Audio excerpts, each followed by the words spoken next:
Oh my God, Mr. Goat, did you see what Benoit Paire did to his hair? Well, look what I did. I sat down in the barber's big glorious chair and I said, make me look like Dominic Thiem, that boy from Austria. And my barber said, who?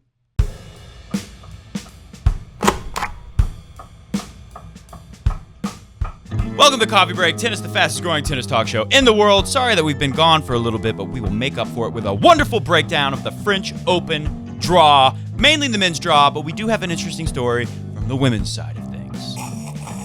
I'm your host, Matt Bradshaw, who has all the tennis genius of Roger Federer right here in this brain, but unfortunately, not much of it in my hands or my body. This is the co-host, Mr. Goat, the talking tennis cat, but lately he's been more of a sleeping, lickings oneself tennis cat. Let's get into it. So the big story today, of course, is the draw, the French Open draw, and let's talk about Rafa in the French Open draw.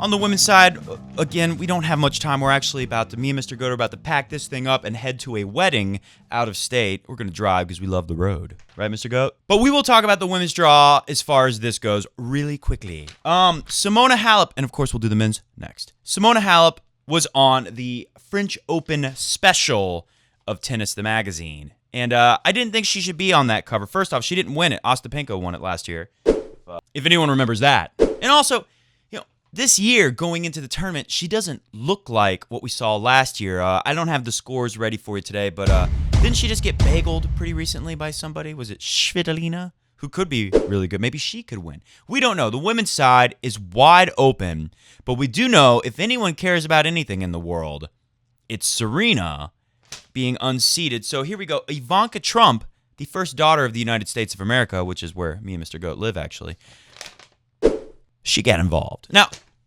disclaimer first, we love it when people who have a big platform, who they can say things and people print up stories about it all over the world, when they start focusing their attention on tennis, hey, we'll take the attention, even if it's something silly like this. Oh, well, you be the judge. Comment below what you think about this. Ivanka Trump defends Serena Williams, slams women's tennis for ridiculous maternity rule. Is it a maternity rule? Is that what they call it? This is ridiculous. Serena Williams is a formidable athlete, the best ever, loving new mother. No person should ever be penalized professionally for having a child.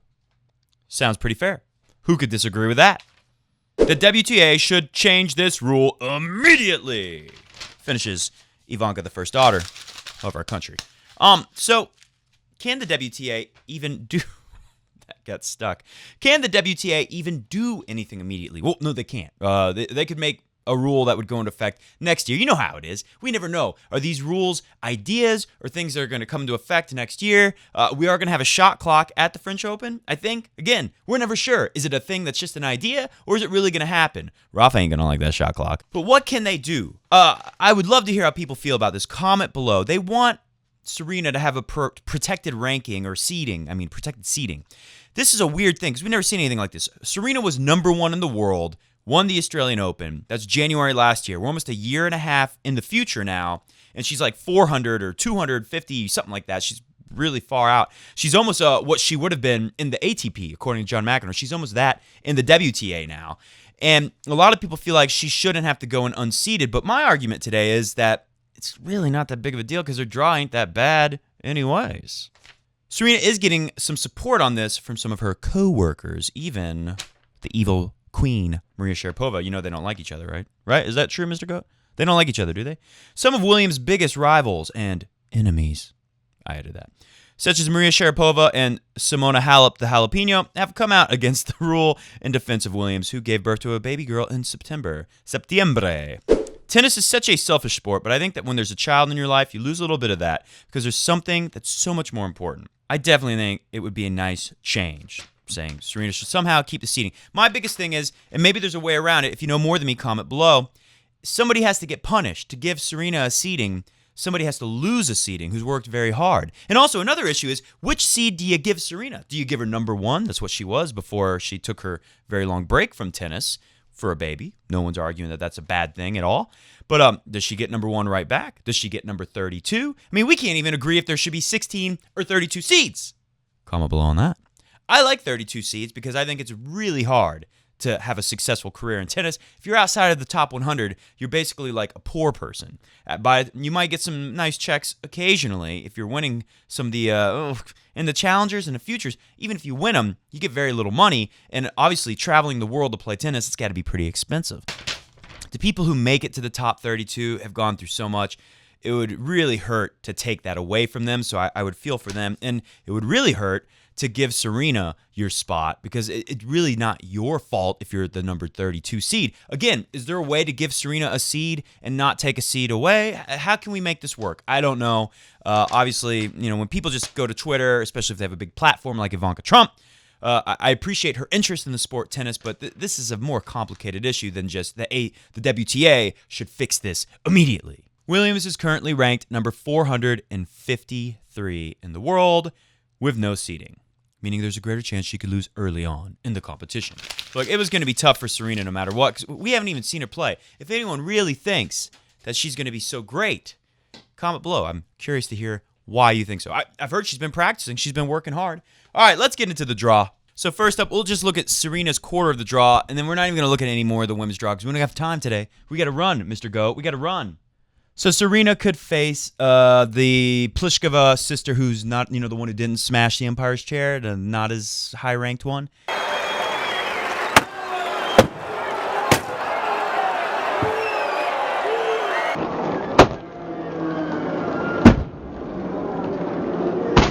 She could face her first round. Okay, it sucks for her, not so much for Serena.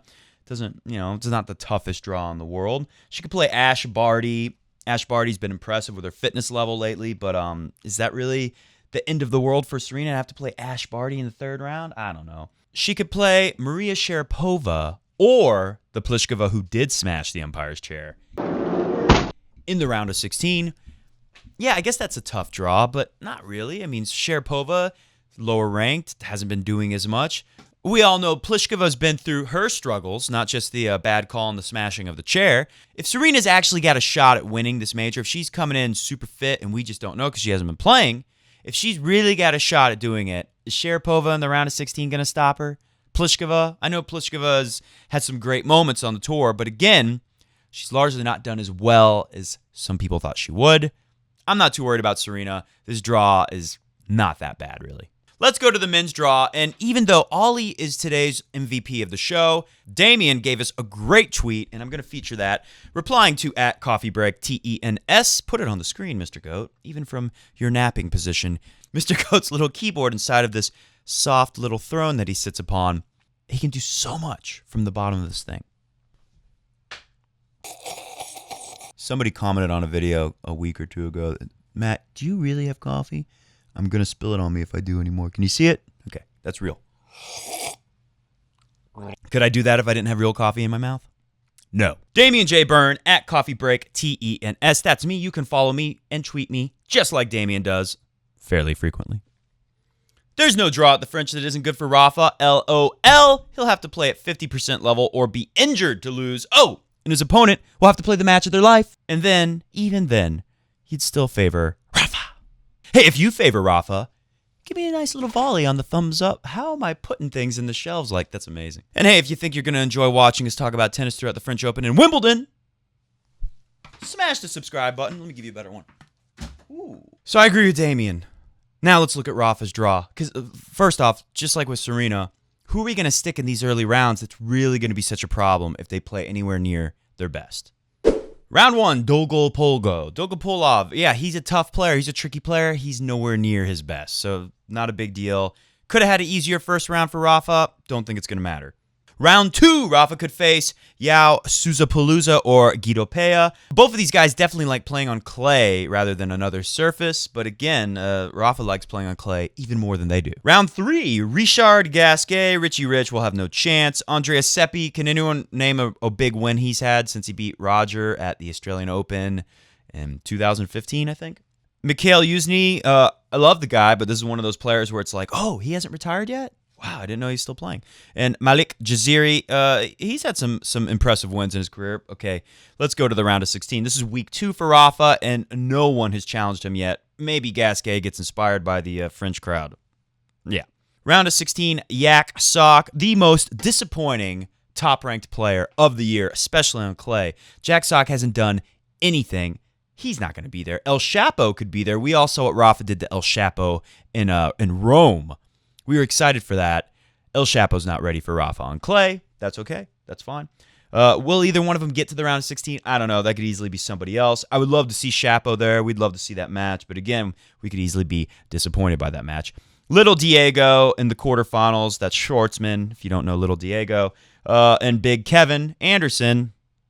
Those guys can't do anything to Rafa. I mean, Schwartzman, he can hit a million balls at you, but we saw David Ferrer at his very best have very little impact on Rafa's game in the French Open. What year was that final? Semifinals. Del Potro, again, health-wise, not sure if he's going to be good to make it there. Marin Cilic could be tricky. He's got the power. He could have like the match of his life. Damien was saying, what if Marin Cilic plays the match of his life? Rafa's a little off. That could be tricky. We saw Cilic against Alexander Sasha Zverev very recently. What was the semifinals of Rome? It was a pretty interesting match, fun match. The tiebreaker was insane. What was it, like a 30-point tiebreaker or something crazy like that? And I really thought that Cilic was going to win that tiebreaker when Zverev threw his racket down this way and it landed flat after he didn't like a call from the umpire and it was like tied up in the tiebreaker. And I thought, oh, there you go. That's where the maturity level shows you that he can't hang in these big moments with some of the best guys like Roger and Rafa.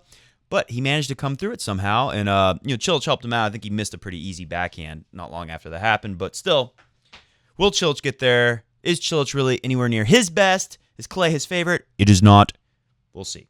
And the final for Rafa. This is a great draw for Rafa because everything getting into the final is fairly easy. So in the final, he could face David Goffin, the Goffinator. Again, this guy not playing anywhere near his best. Not his fault. He had the crazy thing where he hits a volley and it bounces off and hits him in the eye. Couldn't play for a while. That's a setback that's not going to help any top player in this sport. Djokovic, we're going to look at his draw next. He could get to the final. It's not impossible. His draw is not so bad either. But again, if he did get there, does he have the fitness? I know his fitness is getting better. We saw how he'd lose early in the clay tournaments. He's losing these third sets, running out of gas against guys you think he was going to beat after he played pretty well. You say, oh, he's back. And then the third set, he's totally exhausted.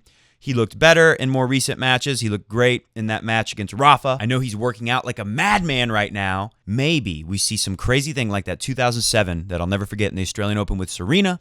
Serena comes overweight, out of shape, rusty, hasn't played in a while, works her way through to the final. By the time she's getting into the quarters, semis, final, she's looking really good. She's looking like she found her rhythm. She's looking like she's in better shape. And she beats, I believe, Maria Sharapova that last year on the green surface in Australia. What if we saw something like that from Djokovic? You know, he's not the same as what he's been. He's not as fit as he's been, but he's getting there. We've seen him slowly getting there. What if he does a Serena at this tournament? Is he going to beat Rafa in the final? Probably not. Grigor Dimitrov, that's all. Come on. Dimitrov will not be in the final. We'd love it, but he won't be. Dominic Teamster and Sasha Zverev. So we would love to see Sasha Zverev after that crazy match in Rome. Djokovic and Zverev had really interesting matches against Rafa in Rome.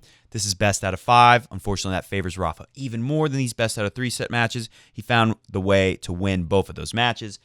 This really does look like Rafa is going to defend the title, but hey, they got to play the matches, so let's keep going and find some more good stuff. So here's Djokovic's draw. Qualifier first round. David Ferrer second round. That's going to be winnable because Ferrer's not anywhere near his best. Still a tricky match. Djokovic could lose that. Wouldn't shock me. Batista Agut, another match where this is a guy who's going to make Djokovic hit a ton of balls. Djokovic should be able to win based off of what we've seen very recently from Djokovic, based off of what he's done. He's a Grand Slam champion in all of them, even here on the French.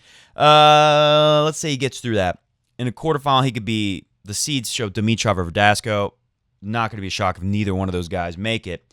So, I'm sorry, that's the round of 16. So let's say Djokovic, let's just assume Djokovic gets through these first 4 rounds. He could face the Goffinator or he could face Pablo Correa Busta! Sorry, Mr. Goat. If Djokovic makes it this far, those guys aren't going to be able to stop him because he's just going to have too much steam going. He's going to be like the little engine that could. That locomotive gets going. Hard to stop it. Then it gets tricky. Semifinal for Joker face. Sasha Zverev, Dominic Thiem. So that means we might get a really cool quarterfinal where Zverev and Thiem play. There's a little friction between Zverev and Thiem. People said, oh, Thiem's beat Zverev more, and Zverev, I can't remember exactly what he said, but comment below if you remember. Zverev was quick to say, look, those matches where I lost, those were a few years ago, okay? I'm a different person now, and I'm not scared of little Dominic Thiem. Now, obviously, I like Dominic Thiem. I mean, I got his haircut. Obviously, I got to like the guy. But I'm starting to feel like Sasha Zverev has Dominic Thiem. The serve is such an advantage. You know, when Zverev won in Madrid, didn't he not lose serve a single time? Not once. And it was like a record, never happened before Madrid. Anyways, Zverev's firepower, that serve, his movement for being such a big guy, his ability to play defense, the way he plays from the back of the court. I mean, he's got a lot of stuff. Dominic Thiem, don't get me wrong, he's a great player on clay too, but I don't know. I like Alexander Zverev better. Wouldn't be surprised, though, because Zverev hasn't done anything at these majors. Let's look at his draw. By the way, if Djokovic manages to beat one of those guys, he'd have Rafa. This is a winnable draw for Djokovic before we move on. If he beats Alexander Zverev and Thiem, it could be like Wawrinka and Murray that year in the semis. They just beat the heck out of each other, and the winner gets Rafa and has nothing left. We could see something like that happen here. Zverev and Thiem could beat the heck out of each other in the quarterfinals. Maybe Djokovic comes in fresher in the semis. So many things that could happen there. It will be very interesting, the latter stages of this tournament when we get there in a couple weeks. Finally, before we end today's show, Sasha Zverev's path to the unlikely, added by Ollie there, our MVP, French Open trophy. Ricardus Berankis, the little guy in round 1. Dusan Lajovic, round 2. I really like the guy. Is he going to beat Zverev? I doubt it. He had a big win in Madrid, was it? He did well somewhere. I can't remember. Barcelona? One of those. Can't remember. Round 3, Zoomer. Damir Zoomer leads head-to-head 1-0. Ollie pointed that out. Is that really going to be a factor? Probably not. Again, Alexander Sasha Zverev, he could lose to anyone in these early stages because he tends to do that at these best out of 5 majors. But we'll see. I think he's ready. Got a couple Clay Masters under his belt. Had a great match where he almost beat Rafa. I mean, he's pretty hungry. Round 4, Luca Pouille, who's been severely underperforming forever, not a threat. Dominic Thiem quarterfinal, could be one of the best matches of the tournament, could be the match of the tournament. Semifinal, Dimitrov. Ollie says not going to happen. I wish Ollie would have put in some other names that he thought could be there. And of course, Rafa in the final. So you tell me. Hit the music, Mr. Go. Let's get out of here. Comment below who you think has got a shot to get through this final in Rafa. Obviously, all the people that you would think would have a chance to beat Rafa, they're all in the opposite half. It's worked out perfectly for Rafa. If you're a Rafa fan out there, you got to be feeling really good about his chances to hold on to number 1 in the world and to win La Onzima at the French Open. That's it for me. I will leave you with this. Remember, I said Roger promised those French fans when he announced he was going to skip the Roland Garros last year. He said, I look forward to seeing the French fans next year. He kept his promise. Roger Federer in Paris. He didn't say he had to play in front of the fans. See ya! Oh, look at this weather report from Ollie. These are conditions that Rafa doesn't like. Will it matter? No.